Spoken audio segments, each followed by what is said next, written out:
Blockchain, clé privée, clé publique, wallet, seed phrase.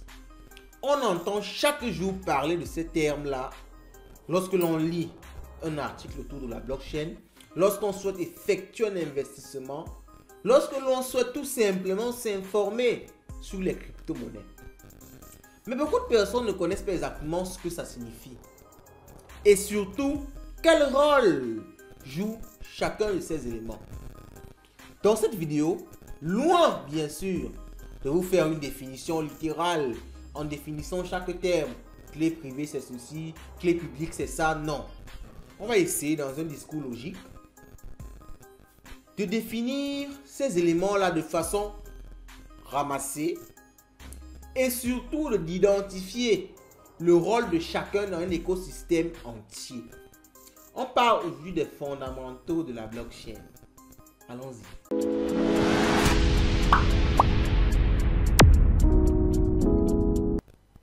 La blockchain, c'est un assemblage de nœuds qui sont liés, n'est-ce pas, par une chaîne, comme son nom l'indique.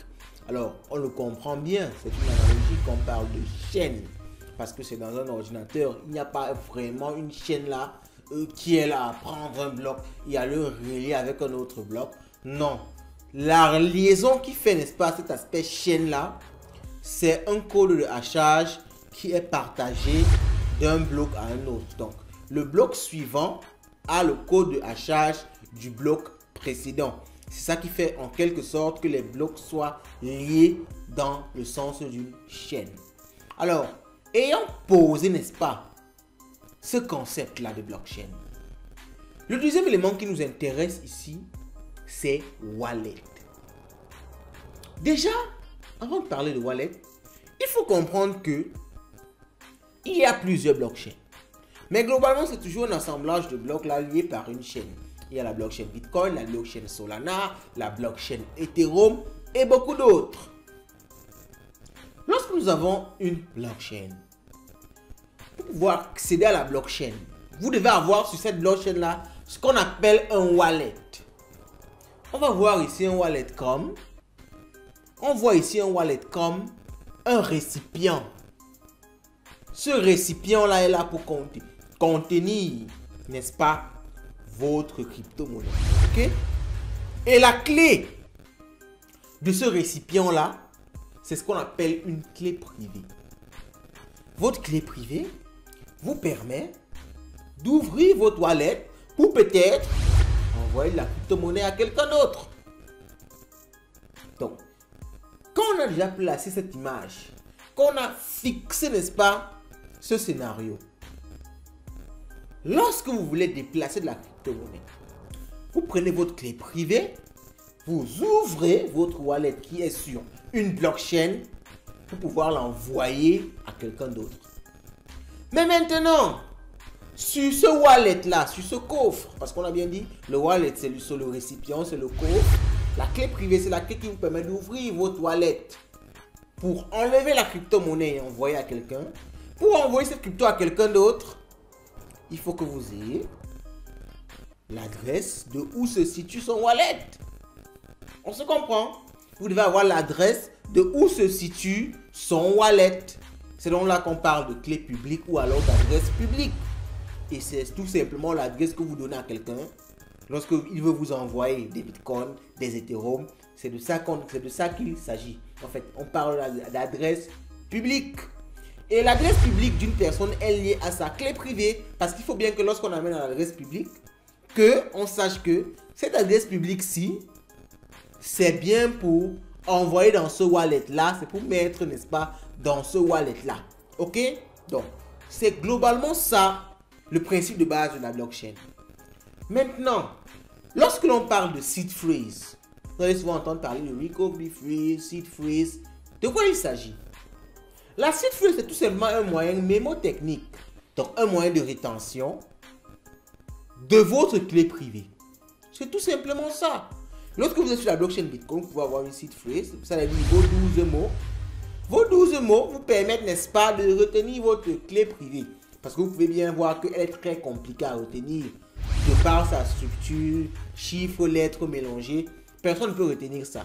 Mais pourtant, une phrase de 12 mots, vous pouvez vous battre à retenir ou du moins stocker ça quelque part. Ok? Donc, lorsque vous avez votre seed phrase n'est qu'un moyen d'avoir votre clé privée. Vous pouvez passer par des outils disponibles pour transformer une seed phrase en clé privée. Vous allez me poser la question. J'ai une seule seed phrase, mais j'arrive à manipuler des bitcoins, des Ethereum, des troncs. Comment est-ce que c'est possible?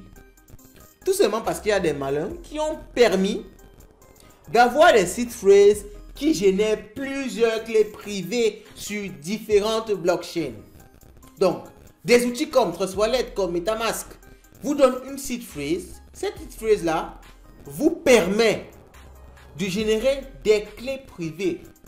C'est-à-dire des façons d'accéder à des wallets sur différentes blockchains. Donc, avec votre seed phrase de Trust Wallet, vous avez accès à un wallet, une clé privée sur la blockchain Bitcoin, une clé privée sur la blockchain Ethereum, une clé privée sur la blockchain Solana, ainsi de suite.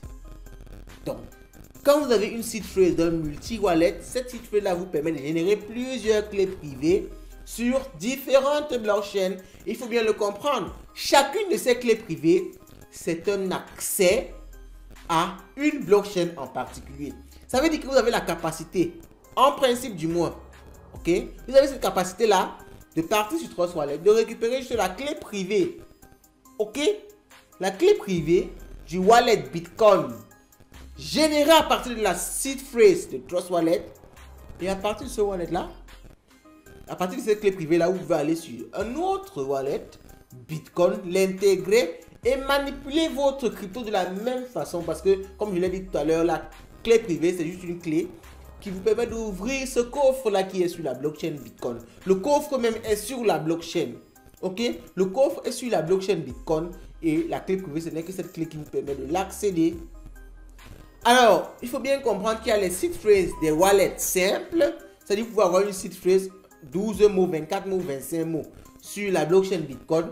Mais vous pouvez également avoir 12 mots, 24 mots qui représentent plutôt un multi-wallet. C'est-à-dire, ces 12 mots-là vous permettent pas de générer une clé privée, mais ça vous permet de générer plusieurs clés privées. Et une de ces clés privées-là peut accéder à un coffre sur une blockchain. Donc, très globalement, très fondamentalement, c'est ça l'univers de la blockchain. Vous avez pu donc comprendre, entre guillemets, les termes blockchain, les termes clés privées, les termes clés publiques, les termes wallet sur une blockchain. Dites-moi ce que vous pensez de ça en commentaire et on se retrouve à la prochaine occasion. Sur ce, vous passez une bonne soirée et vous souhaitez comme d'habitude d'avoir le maximum d'argent. Car comme on dit chez nous, l'argent, c'est une nerf de la guerre.